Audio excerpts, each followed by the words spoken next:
Chegou o dia da promessa, o cumprimento, a efusão do Espírito. Estavam todos reunidos no mesmo lugar e veio do céu um som como de um vento veemente, impetuoso, encheu toda a casa. Foram vistas línguas repartidas de fogo. Pensaram que estavam embriagados. Pedro prega e se converte em quase 3.000 almas, porque eles ficaram com o coração compungido. O que é um coração compungido? Lendo e explicando a Bíblia Sagrada, Atos dos Apóstolos, capítulo 2. Não saia daí. Aproveite esse momento para se inscrever no canal, compartilhar no grupo da família, no seu status.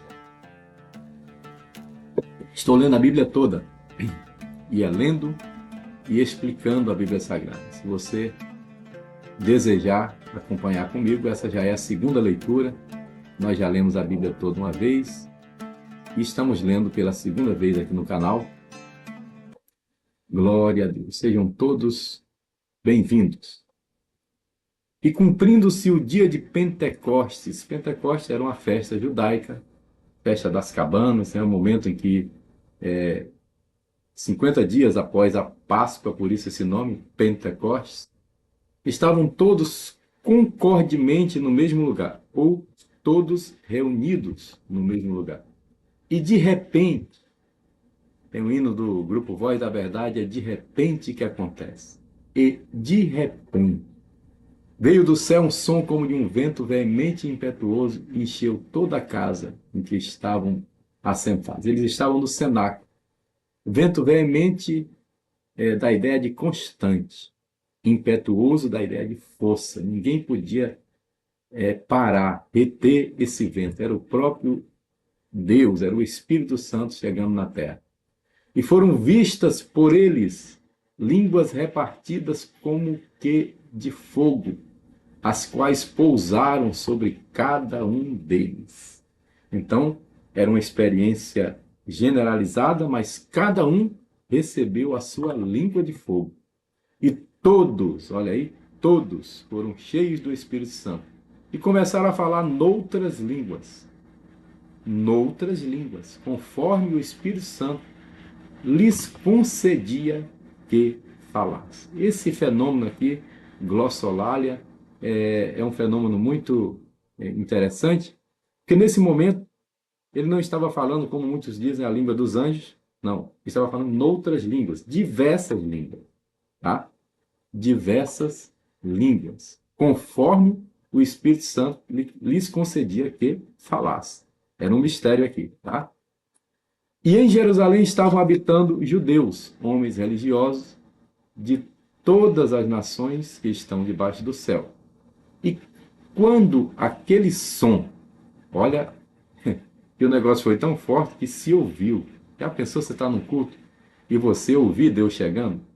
É forte isso. Quando aquele som ocorreu, ajuntou-se uma multidão. Estava confusa, porque cada um os ouvia falar na sua própria língua. Epa, vou voltar aqui, o versículo 4 diz: começaram a falar noutras línguas, conforme o Espírito Santo concedia que falasse. E aqui diz no versículo 6 que cada estrangeiro os ouvia falar na sua própria língua. Então, eles falaram línguas conhecidas, não necessariamente aqui língua dos anjos, línguas conhecidas de todos que estavam ali. Lá em 1 Coríntios, capítulo 14, aí Paulo explica melhor. Aí tem uma língua que é chamada de mistério, né? Que aí é uma língua espiritual também, não é de anjos, é mais do que isso, porque é chamada de mistério e que só entende o Espírito Santo, né? O Espírito ministra sobre a pessoa e a pessoa fala numa língua espiritual que nem Satanás vai saber descobrir. Porque se for língua dos anjos, Satanás sabe todas as línguas dos anjos. Satanás sabe todas as línguas humanas. Mas essa língua que é mencionada lá em 1 Coríntios 14, ele não sabe. Nesse momento aqui, é um fenômeno diferente, porque eles estão falando em línguas, mas todos ouvem falar na sua própria língua. Que coisa tremenda, né? E todos pasmavam e se maravilhavam, dizendo uns aos outros: pois que não são galileus todos esses homens que estão falando? Se eles são galileus, Como, pois, os ouvimos cada um em nossa própria língua, em que somos nascidos? Ainda essa semana, conversando com um amigo, o pastor Jesse Eliseu, comentando acerca do início da Assembleia de Deus no Brasil, em alguns lugares, onde irmãs que mal sabiam falar o português recebiam o poder de Deus, eram batizados com o Espírito Santo e começavam a falar em hebraico. Tem outros episódios na história do movimento pentecostal que começaram a falar em, eh, em japonês, e o japonês ali ouviu e disse: mas como ele sabe minha língua? E o pastor disse: meu amigo, essa irmã não sabe nem a língua dela direito. Mas falou em japonês, e aquele homem se converteu em prantos. Então, aqui no dia de Pentecostes foi o que aconteceu. Cada um ouviu falar na língua em que eram nascidos. E eles eram partos e medos, elamitas, e os que habitavam na Mesopotâmia, Judéia, Capadócia, Ponto e Ásia. Por quê? Porque era Pentecoste e todos iam para Jerusalém para celebrar.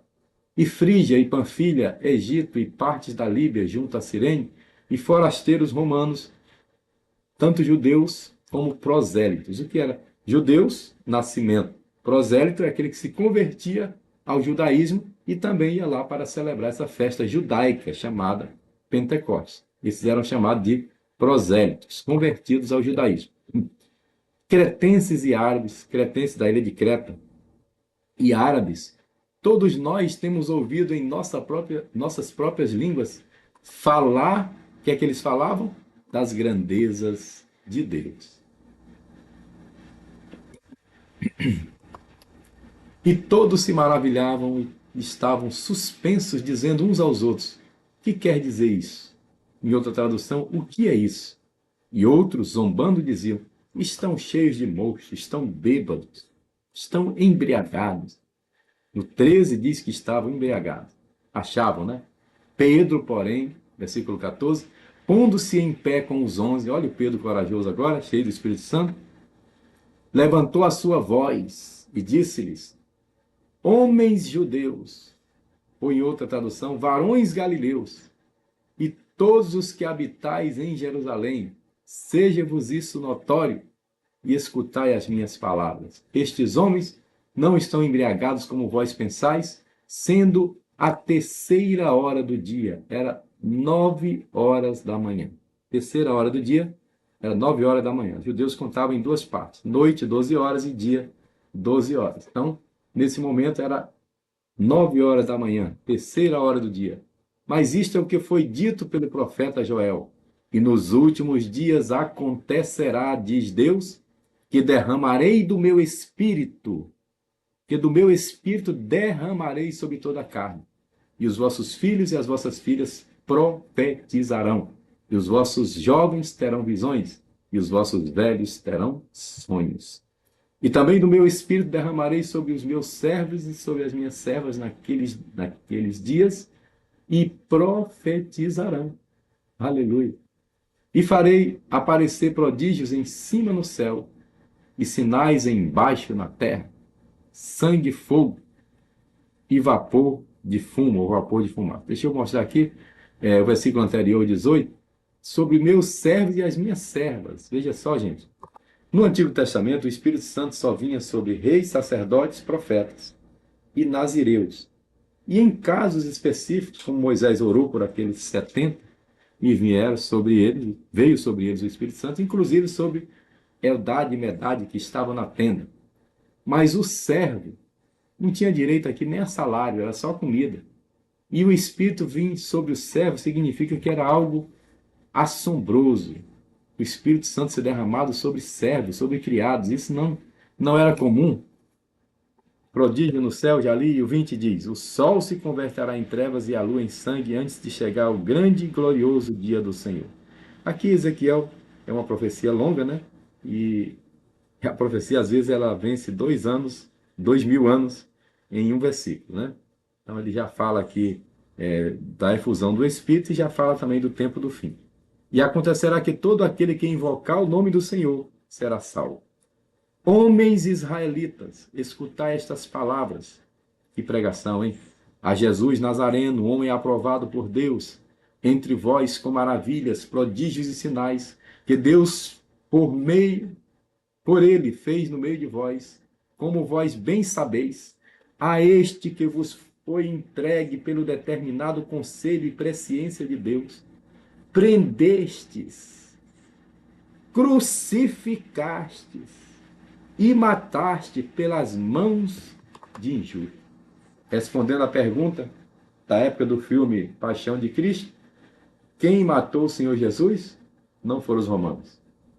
Os romanos executaram, mas quem matou foram os judeus, e Pedro, judeu, está dizendo isso. Ó, prendestes. O discurso é para quem? Olha aqui o versículo anterior. Homens israelitas. Vocês, israelitas.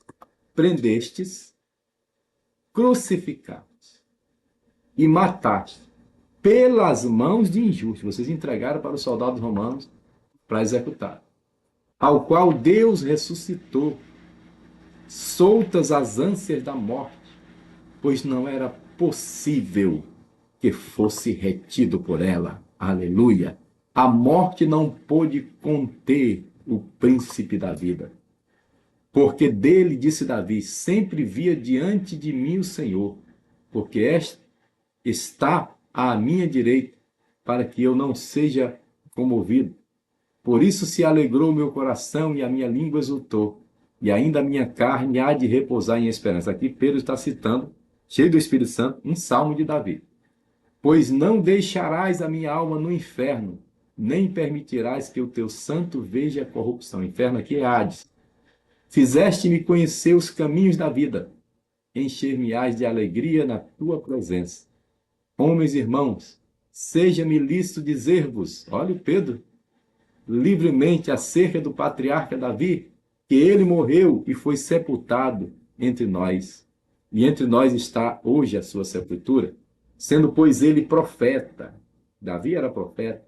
E sabendo que Deus lhe havia prometido com juramento que do fruto dos seus lombos, segundo a carne, levantaria o Cristo para assentar no seu trono, nesta previsão é que Davi diz da ressurreição de Cristo, que a sua alma não foi deixada no inferno, no Hades, no Sheol, nem a sua carne viu a corrupção. E ele continua a pregação: varões israelitas, Deus ressuscitou a este Jesus do qual nós somos testemunhas, de sorte que, exaltado pela destra de Deus, e tendo recebido do Pai a promessa do Espírito Santo, derramou isto que vós agora vedes e ouvis. Esse capítulo é fenomenal, porque a chegada do Espírito Santo foi com som, foi com barulho. Vocês estão vendo e ouvindo esse poder. Porque Davi não subiu aos céus, mas ele próprio diz: disse o Senhor ao meu Senhor, assenta-te à minha direita, até que ponha os teus inimigos por escabelo dos teus pés. Saiba, pois, com certeza, vocês, toda a casa de Israel, que a esse Jesus, a quem vocês crucificaram, a quem vós crucificaste, Deus o fez Senhor e Cristo, Messias. E ouvindo eles isto, olha aí, o versículo-chave desse dia, desse capítulo, ouvindo eles isto, compungiram-se em seu coração e perguntaram a Pedro e aos demais apóstolos: que faremos, varões e irmãos? Meus amigos, dentro da normalidade, com uma pregação tão dura como essa, talvez, em outros momentos, Pedro fosse apedrejado. Mas a pregação de Pedro foi tão poderosa, no poder, na graça do Espírito Santo, que eles compungiram-se em seu coração. Coração compungido é um coração esfaqueado. Esfaqueado. O coração deles estava esfaqueado pela palavra. Olha a diferença de uma pregação por um homem cheio do Espírito Santo de um sermão comum. O sermão comum pode até causar revolta, pode até causar comoção, pode até causar lágrima, mas um sermão com um homem cheio do Espírito Santo torna um coração compungido, esfaqueado. Eita glória! E disse-lhes Pedro, eles perguntaram, o que faremos? O que fazer? Nós estamos quebrantados, nosso coração tá esfaqueado. O que você disser nós vamos fazer, Pedro?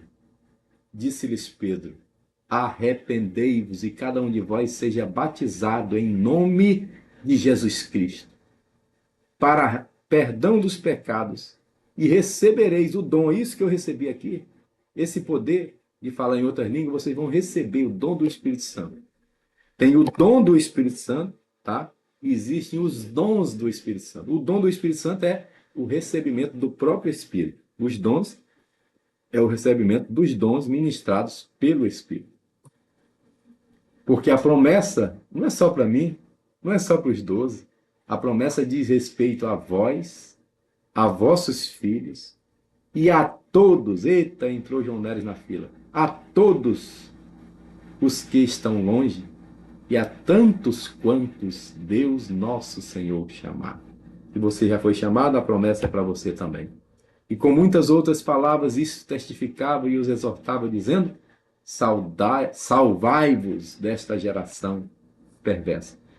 De sorte que foram batizados os que de bom grado receberam a sua palavra, e naquele dia agregaram-se quase 3.000 almas. Bem, a multidão que estava reunida era de quase 120, nós vimos ontem. Agora são quase 3.000 almas. Na próxima pregação de Pedro vão vir quase 5.000. E eu disse aqui para vocês que a igreja boa é essa, a igreja é quase cheia, né? Porque tem sempre lugar para mais alguém. Quase 3.000 almas. Imagine que era até impossível batizar os 12 batizar, provavelmente Pedro foi batizando e aqueles que já eram batizados iam ajudando, porque 3.000 pessoas batizaram-se num único dia. E perseveravam na doutrina dos apóstolos, e na comunhão, e no partir do pão, e nas orações. Aleluia. Perseveravam. Que a igreja de Cristo continue assim. E em toda a alma havia temor. Como não tem temor se o Espírito Santo veio como um vento, produzindo um som? Eita glória! Em toda a alma havia temor, e muitas maravilhas e sinais se faziam pelos apóstolos. 44. E todos os que criam estavam juntos. E tinham tudo em comum. Eles ficaram juntos o tempo todo. Era muito poder e não queriam largar os outros. E vendiam as suas propriedades e bens e repartiam com todos, segundo cada um havia de mistério. Ou seja, segundo a necessidade de cada um. E perseverando unânimes todos os dias no templo, e partindo o pão em casa, então eles congregavam no templo e nas casas. Ele ia no templo só evangelizar para os judeus que estavam saindo do culto. E nas casas ele comiam juntos, com alegria e singeleza de coração. O segredo da igreja primitiva era unidade. Comer junto é um dos mistérios da igreja, porque a gente não come com o inimigo, a gente come com os amigos. Já ouviram falar que amigo é aquele que você já comeu 1 quilo de sal com ele? Pois é. Para comer 1 quilo de sal, são muitos churrascos, muitos almoços, muitos jantares, sopa, né? Merenda, café da manhã, café da tarde. Aí ele se torna amigo porque você já comeu 1 quilo de sal com ele. A igreja primitiva estava nesse mistério aqui do quilo de sal. Eles estavam louvando a Deus e caindo na graça de todo o povo. A população ficou abismada. E todos os dias, eita glória, tinha conversão diária. Todos os dias o Senhor acrescentava à igreja aqueles que se haviam de salvar.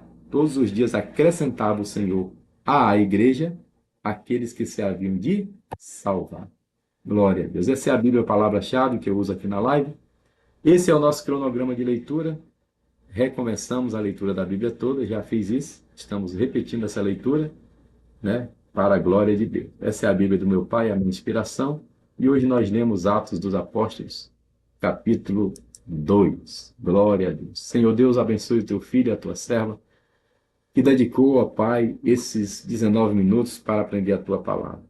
Senhor, que nós estejamos sempre perseverando na doutrina dos apóstolos, na oração, no partir do pão, que nós venhamos, Senhor, fazer, ó Deus, ó Deus, nos entregar mais a Ti, de maneira que nós venhamos fazer uso dessa graça que o Senhor nos deu de receber o Espírito Santo, fazer uso dos dons, ó Deus, pois não somos cessacionistas, nós cremos que estão em plena evidência nesses dias. Portanto, né, se nessa tarde o Senhor, aleluia, desejar, o Senhor pode estar batizando, renovando, curando, transformando, dando novas línguas, aleluia, para a glória do Teu nome. Abençoe os Teus filhos e dê vitória, abençoe também a nação brasileira e abençoe Jerusalém.